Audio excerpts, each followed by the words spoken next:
কিন্তু তোকে আমি এই আশীর্বাদ করছি যে মর্তলোকে আমার পূজার একটি অংশ তোর উদ্দেশ্যে নিবেদিত হবে যুগে যুগে, এবং আমার এই রূপ মহিষাসুরমর্দিনী রূপে পূজিত হবে এই জগৎ সংসারে।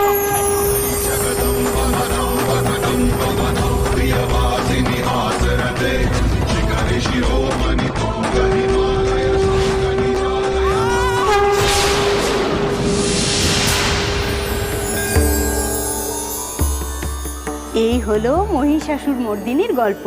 পিতৃপক্ষের অবসান ঘটিয়ে দেবীপক্ষের শুভ সূচনা হলো। পুজো সম্পন্ন হয়েছে মা।